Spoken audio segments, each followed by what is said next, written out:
So, yes, please come and join us on the chairs. Join me on the chairs, and I shall introduce our fellow panelists to answer the question, how can industrial development zones supercharge the green energy transition in Asia? So please welcome back to the stage Mr. Yunchen Yi.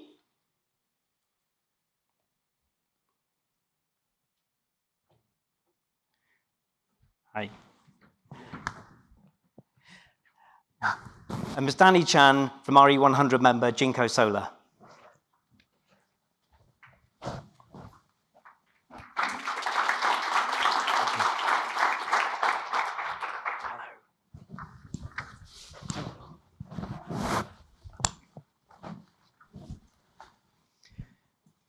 So I'll give some brief words to introduce the topic today. Industrial development zones, or IDZs, have long been hubs of innovation, attracting the world's leading companies and billions of dollars worth of investment. And as Asia continues to expand its climate leadership, IDZs are at the forefront of the green energy transition. In China alone, IDZs contribute 22% of GDP and represent an important community of industrial leaders looking to decarbonise and embrace renewable electricity. So consequently, IDZs have considerable potential to scale up renewables adoption, attract green investment, and pioneer cutting-edge clean technologies and practices across the region. So given this trend, we are honoured to have gathered leading policymakers, pioneering industrial zones, and front-runner enterprises today to discuss how IDZs can serve as catalysts for a more sustainable industrial future in Asia. So my first question is to Mr. Yi. And I'm going to put my headset on so I can understand unfortunately, my school was not foresighted enough to teach Mandarin.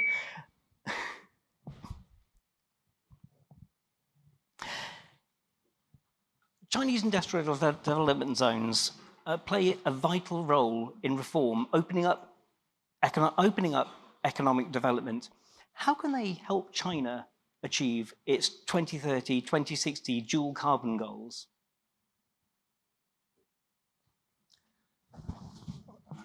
好的，我跟大家分享一下中国在工业园区在中国的改革开放和经济发展中所起的作用，以及在30、60的这个低碳发展过程中呢，能够起到什么作用，做一个分享。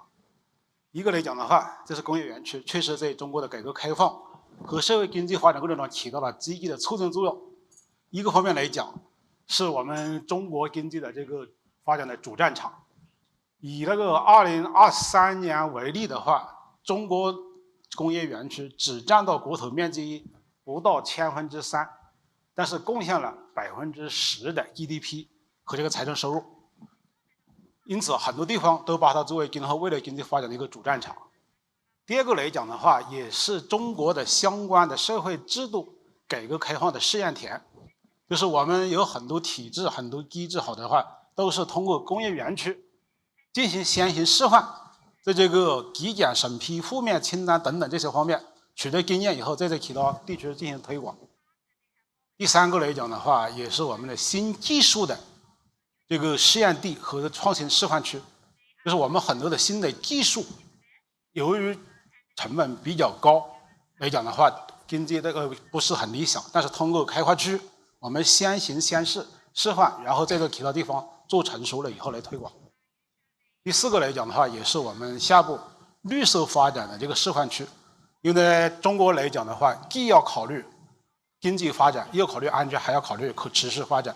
在这里面来讲的话，在这个工业园区先试行绿色电力消费，先试行这个绿色发展，可以取得经验以后，在全国其他地方进行发展。我想因此的话，在无论是以前改革开放，还是在未来经济发展过程中，工业园区都将起到积极的举足轻重的作用。另外一个方面来讲，就是结合今天这个主题，既然工业园区有这么大的作用，回过头来在30、60发展的征程中又能起到什么样的作用？简单的说，可能也是能够起到一个比较好的先行的示范的作用。几个方面，第一个来讲的话，在功能体系上，可以在工业园区先行改善能源结构，通过自己发展分布式能源等等多种方式，能够解决提高自己的这个用能的这个解决方式，同时通过循环利用的方式对工业余热余气再利用，提高这个能源的这个效率，这是一个方面。第二个方面来讲的话，在未来经济发展过程中，可以在产业结构上起到一个先行示范的作用，就是把高耗能的这种以前来讲经济产值比较高，但是回过头来耗能也比较大的产业，通过这个示范区未来的绿色发展，通过环保和绿色双碳的倒逼的机制，让他们进行技术改造，或者说才用新的技术来替代。我们来讲的话，就是说在取得经验以后再来推广。第三个方面来讲的话，在技术引进方面来讲，工业园区把以前传统的产业，未来来讲可能像新能源来讲的话，像这个低碳的起到技术的这个发展，数字技术等等这方面。最后还有一个的话，就是在体制机制上来讲，我们在发展在追求 GDP 的同时，未来来讲的话，建设美丽中国来讲，建设这个双碳，建立一个绿色评价体系上，在工业园区也可以进行先行示范，就是通过能耗的控制，通过绿色的消费来取得一些经验以后，我想从这几个方面吧，先行示范取得经验，在其他地方进行这个复制和推广。我想这是一个经济作用比较大。第二个的话来讲的话，通过先行实验室以后，对未来中国的3060的这个双碳目标的实现，将起到很好的一个示范作用。谢谢。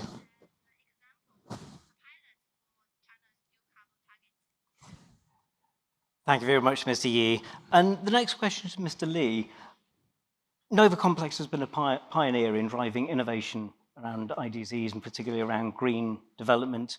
Mr. Yi has set the challenge of this is the potential of IDZs. How are the IDZs responding to that challenge and responding to their potential to lead the green transition in terms of bringing green investment and being leaders in renewable innovation? If you could give some more flavour of how IDZs are responding to that challenge.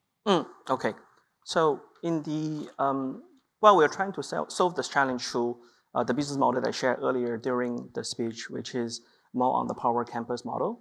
So with the Power Campus model, we target to serve large technology giants at the global level. First of all, we are doing modular developments. We are integrating, we are delivering all the land, water resources, energy, parallel together with prefabrication of our data center models. So I think this is the first one that we are using. The second part is we are integrating energy portion to our Power Campus together with our data center.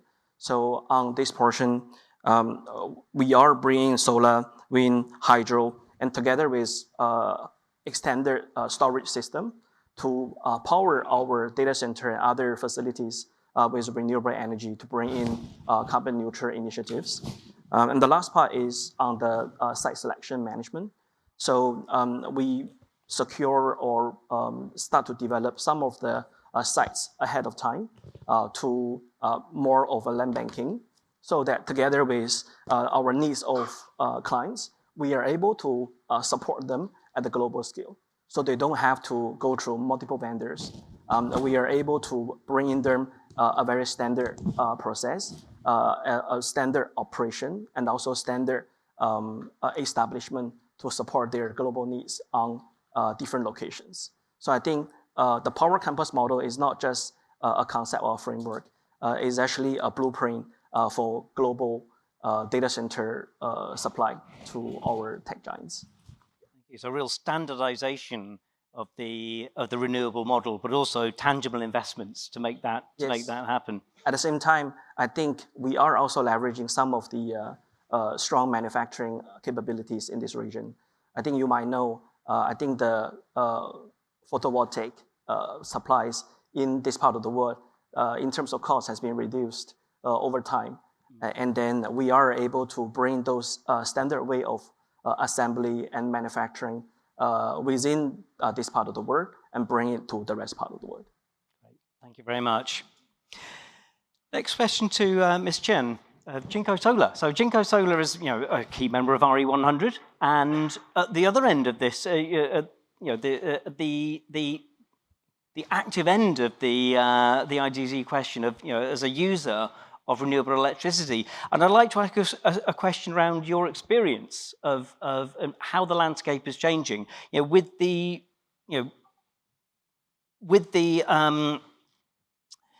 new GEC acceptance by RE100 and the collaboration between CRE and the climate group, how do you see the policy shifts that are happening influencing the renewable energy landscape within IDZs? And how is that affecting your ability to achieve your renewable electricity goals? First of all, thank you for having me here. And each time I attend this kind of the climate-related event, that I was puzzled because there are no Chinese. You know that China is not only the largest manufacturing center of renewables, but also the largest consuming market of renewables. While we are not part of the conversation, that's why this time Mr. Yi and I am here. We want our voice to be heard. And I think that the world's most super intelligent and smartest people are working on two things. One is technology. The other is policy making. Because technology, especially the transformational technology like solar, to help to solve the world's hardest problem like solar to address the climate change. And so technology is a productivity, while the policy is the same. Policy is also the productivity. It's a turbo, it's a catalyst to accelerate the rate and the pace of what things will happen as we expected. That's why this time the cooperation between the CREI and the climate group upon the mutual recognition of the green electricity certificate, I think it's a good example. And it will accelerate, it will facilitate the IDZ's energy transition in terms of increasing the renewables percentage of the local energy mix, increasing the adoption and the usage of the renewables, and changing the company's business, the power consuming habits, and providing the more access to green power. So particularly, it will, to a great extent, it will encourage and increase the willingness of the companies, like Jinko Solar, RE100 members, as well as our partners across the whole supply chain and the other business in general, to purchase more green certificate and to use more the renewables as much as possible. So I think this cooperation will play a big impact upon the IDC's energy transition. Thank you very much. Thank you very much. Question for Mr. Yi. So at present, China's energy policy is quite comprehensive. So how do you see the green certificate being used to really accelerate renewables adoption in IDZs? 好的，借这个机会吧，也跟大家再分享一下下一步总院这边怎么样利用绿证呢，推进工业园区的这个绿色转型。我想几个方面，第一个来讲的话，下一步中国政府将对这个工业园区会提出进一步加强绿色消费的这个要求。通过绿证来讲的话，一个方面对重点的用能的企业，包括目前的钢铁、有色包括今天大家分享的今后的数据中心呢，可能会要提高进一步的这个利用绿色电力消费。第二个来讲的话，就是鼓励有条件的地区，比如说一些绿色工厂、工业园区，100%实现可再生能源的消费。这样的话，就来讲做好示范。第二个方面来讲的话，就是中国也跟国际上一起，通过各种方式从技术层面上去实现工业园区能够高比例的消费可再生能源。这里面有几个途径，一个来讲的话，就是发展这个节能和提高能效的这个技术，用更少的能源消费来产生更好的经济利益，这是一个方面。第二个方面来讲的话，在功能方面，工业园区可以通过多种途径，比如说发展分布式能源等等，在功能端自给自足的，能够提高这个用能的这个方面的这个供给。第三个方面来讲的话，我们也在研究互联互通，打通这个相互的隔桥售电，就是通过直接供电的这个方式为园区提供绿色电力。另外一个来讲的话，就是我们跟阿比以北建立这个互认，通过绿证这种方式，就是他购买绿证来声明绿色消费，这样的话提高这个园区的绿色的消费的情况。我想这是第二个层面跟大家来分享一下，就是下步的话是更进一步的提高这个园区的绿色消费。基于这两个大的方面来看，未来工业园区绿色消费会有更好的发展前景。水电总院在这方面来讲的话，通过绿证能做些什么工作？就基于这个大的背景下的话，我想有几个方面。第一个来讲的话，我们跟国际相关机构加强交流与合作，不断的完善中国的可再生能源发展技术，包括绿证的相关的标准和要求，让绿证能得到国际国内的认可，为我们前面谈的这些技术，无论是生产、流通还是购买各个环节提供环境属性证明的时候，提高绿证的这个唯一性和权威性，做好这个技术的支撑服务。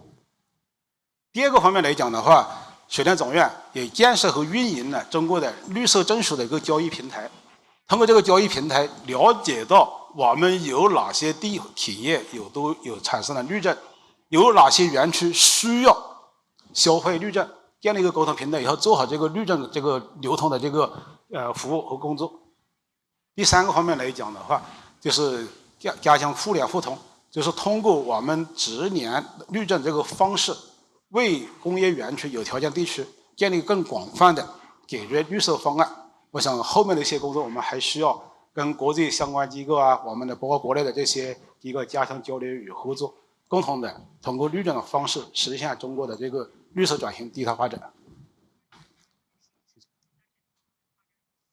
Thank you very much. And sticking with the internationalization theme,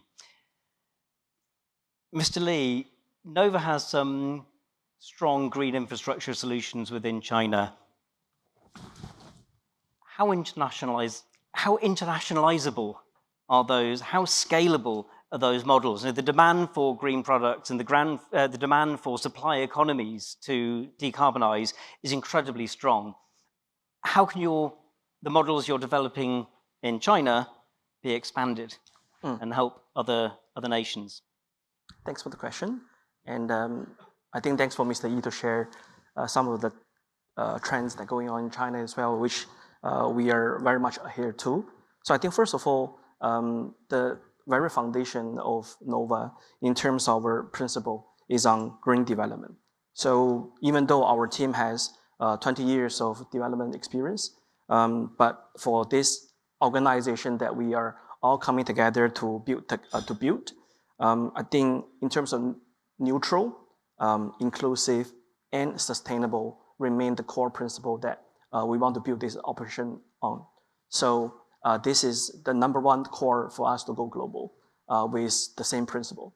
The second one, I think we are very active in terms of promoting international carbon credit mutual recognition. Some of our data center has already obtained green certificates in different parts of the world. And with that, I think we want to continue to promote this mutual recognition so that the effort will provide very critical support to scale our power campus model, not in one or two locations, but globally. And the third one is on global supply chain capabilities. I think, again, on leveraging our Asia's top equipment manufacturing capabilities and also the logistic infrastructure, I think we are able to accelerate campus construction and reduce deployment costs and also time to market. And last but not least, I think it's always on innovation of green finance capabilities. I think through global green certificates and carbon recognition mechanism, I think we are promoting global green credit rating, I think for operation entities and enable cross-border circulation of carbon assets. So in general, I think Nova try to achieve this green transformation at the global level by embedding sustainability into every layer of our infrastructure. Thank you very much. I'm getting the signal from the side that our time is up, but I'm going to ask a very, very quick question to Ms. Chan. Because I want to ask us, what's the role of solar? And what's the role of solar in achieving these transformations? And what advice would you give to both the regulators and to users of solar to help optimize their use and maximize the use of solar in achieving China's transformation and the transformation of IDZs? So I just give you a quick example of ourselves. Know that JinkoSolar, as the world's largest solar module producers, we have delivered over 350 gigawatt solar panels, and among which 40% goes to the C&I application sector, commercial and industries, and the majority of the panels are installed in IDZs. And we ourselves, as the IE100 members, our IE percentage is starting from the 18% in 2019 to the 49% last year. So all of our factories are located in the IDZs. So we are a good example how the developments, how the solar plays the role in the IDZs energy transition. And as I said, the solar is one of the most transformational technology of the last few years. So today, solar is not only the cleanest, but also the cheapest, the most affordable and accessible energy source. So, but put aside the economic sense, the most interesting part of solar is because it's uniquely, highly distributable, decentralized, and no requirement or no barriers of location. And it's highly flexible in terms of the investment scale, large size, medium, or small size, it's okay. And it's inflexible in terms of either the public energy and connect to the grid, or it can be very personal energy, self-consuming, self-producing. And it can be standalone or integrate with energy storage or with the other renewables, hydro or wind or hydrogen, or even the building material BIPV. So it's very, very flexible. That's why it's the ideal solution for IDZs. And in terms of, to your question, what's the barriers or the challenges of solar in IDC development? I think first is intermittency, but it can be solved by the integration with energy storage or with the other renewables or with the smart grid or equipped or powered by the AI, etc., this kind of technology. And the second is the constrained space. That in IDCs, most companies, including JinkoSolar, we are very struggled with how to complement the raster. We are far away from our goal. The reason is even you maximize the utilization of your rooftop, it's still not enough to produce enough power to satisfy your operation needs. This is the problem and the bottleneck. So we need some kind of other approaches or method like green certificate, green electricity certificate as complement to help us to meet our climate goals. So, but this process and the method should be recognized or should be acknowledged by the international organizations like IE100, like Climate Group, or this kind of organizations. So standardize this process, I think, is very important. Thank you very much. And that brings us to the end of our panel. And I'd like to thank you and all of our panelists for your really valuable insights. It's been great to bring those insights from China, a powerhouse of the renewable energy transition, to this panel. So thank you very much. So if you'd like to thank the panelists and all the speakers from this morning, we now have a short break that runs till 12:15. Please could you leave all your translation headsets in the room, and if you're wearing a microphone, apparently it's very bad to put the speakers right next to your microphone because it feeds back, as I found out today. Sorry about that. So short break until 12:15. Leave your headsets in the room, and you can collect them when you come back. So please feel free to join us outside for refreshments. Thank you very much.